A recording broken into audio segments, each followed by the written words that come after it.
राजस्थान में जो students board exam की तैयारी कर रहे हैं उनके लिए एक बहुत बड़ी खबर है। एक ऐसा बदलाव आ रहा है जो आप कह सकते हैं दशकों पुरानी जो परंपरा चली आ रही थी उसको खत्म कर देगा। तो चलिए समझते हैं कि ये नया सिस्टम आखिर है क्या और इसका असर क्या पड़ने वाला है। देखिए, ये सिर्फ एक सरकारी पॉलिसी का बदलाव नहीं है। ये बात जुड़ी है लाखों स्टूडेंट्स और उनके परिवारों से, उनके सपनों से, उनकी चिंताओं से। क्योंकि हम सब जानते हैं 10वीं की परीक्षा भविष्य के लिए पहला बड़ा दरवाजा मानी जाती है। तो खबर क्या है? खबर ये है कि सालों से जो एक फाइनल बोर्ड एग्जाम होता था जिसकी हम सबने तैयारी की है, वो अब खत्म होने जा रहा है। जी हाँ, मतलब एक ही परीक्षा से किस्मत का फैसला, वो दौर अब बस पुरानी बात होने वाला है। तो सवाल उठता है कि अगर एक परीक्षा नहीं तो फिर क्या होगा? अच्छा, तो इसका जवाब है एक बिल्कुल नया सिस्टम, 2 परीक्षा प्रणाली। और ये छात्रों के लिए सब कुछ बदल सकता है। चलिए देखते हैं कैसे। तो देखिए, फर्क बहुत बड़ा है। अभी तक क्या होता था, साल के अंत में एक ही एग्जाम और उसी का जबरदस्त प्रेशर। लेकिन अब 2026-27 सेशन से सीन बदलने वाला है। स्टूडेंट्स को एक नहीं बल्कि 2-2 मौके मिलेंगे। अच्छा, तो अब सवाल ये है कि ये सिस्टम काम कैसे करेगा? देखिए, बहुत सिंपल है। पहला मेन एग्जाम होगा फरवरी में। अब मान लीजिए कोई स्टूडेंट अपने स्कोर से खुश नहीं है या उसे लगता है कि ग्रेड और बेहतर हो सकता है, तो उसे बाद में एक और एग्जाम देने का मौका मिलेगा। और सबसे बढ़िया बात पता है क्या है? दोनों में से जो भी बेस्ट स्कोर होगा वही फाइनल माना जाएगा। तो कुल मिलाकर इस पूरे बड़े बदलाव का मकसद एकदम साफ है। एक तो ये कि एक परीक्षा का जो प्रेशर होता है उसे कम किया जाए, और दूसरा स्टूडेंट्स को अपनी परफॉर्मेंस सुधारने का एक और मौका दिया जाए। हाँ, एक बात और, ये ध्यान रखना जरूरी है कि अभी ये सिर्फ एक प्रस्ताव है। मतलब बोर्ड ने अपनी तरफ से तैयारी करके सरकार को भेज दिया है।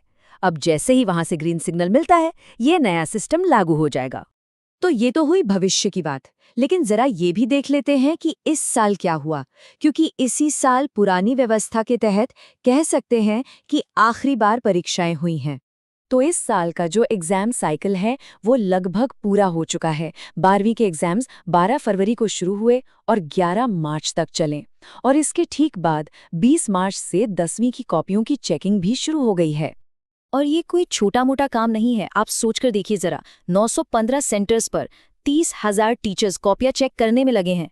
और पता है, ये जो बैच है ना, ये इतिहास में आखिरी बैच होगा जिसने सिर्फ एक फाइनल एग्जाम दिया है। चलिए अब जरा आंकड़ों की बात करते हैं। इससे अंदाजा लगेगा कि राजस्थान बोर्ड के एग्जाम्स का स्केल असल में कितना बड़ा है। तो सिर्फ 10वीं क्लास की बात करें, इस साल 10,68,000 से भी ज्यादा स्टूडेंट्स ने एग्जाम दिया। और 12वीं में ये नंबर था 9,09,000 से ज्यादा। मतलब दोनों को मिला दे तो लगभग 20 लाख स्टूडेंट्स। और इन सब स्टूडेंट्स के लिए पूरे राज्य में 6,195 एग्जाम सेंटर्स बनाए गए थे। सोचिए ये कितना बड़ा ऑपरेशन है। और बात यहीं खत्म नहीं होती। इनके अलावा प्रवेशिका और वरिष्ठ उपाध्याय के भी हजारों स्टूडेंट्स थे। कुल 175 अलग-अलग तरह के क्वेश्चन पेपर तैयार हुए और 274 सेंसिटिव सेंटर्स पर सीसीटीवी से नजर रखी गई। मतलब ये आंकड़े साफ बताते हैं कि ये पूरा मामला कितना बड़ा है। तो सवाल ये है कि इन सब का स्टूडेंट्स के लिए मतलब क्या है? हम कह सकते हैं कि राजस्थान में स्कूली शिक्षा में एक नए दौर की शुरुआत हो रही है। देखिए, एक एग्जाम से 2 एग्जाम वाला ये जो बदलाव है ना, ये कोई छोटा मोटा नियम नहीं है। ये राजस्थान बोर्ड की हिस्ट्री में हाल के सबसे बड़े फैसलों में से एक है। असल में ये देश भर में एजुकेशन में जो बड़े रिफॉर्म्स हो रहे हैं उसी दिशा में एक कदम है। इसका मकसद यही है कि रटने के बजाय समझने पर ज्यादा जोर दिया जाए। लेकिन इस बड़े बदलाव के साथ एक बहुत बड़ा सवाल भी खड़ा होता है। क्या 2 एग्जाम वाकई स्टूडेंट्स को कामयाब होने का एक बेहतर मौका देंगे, या फिर ये उन पर पूरे साल तैयारी करने का एक नया प्रेशर बना देंगे? खैर, इसका जवाब तो आने वाला वक्त ही बताएगा, लेकिन ये एक ऐसा सवाल है जिस पर सोचना बहुत जरूरी है।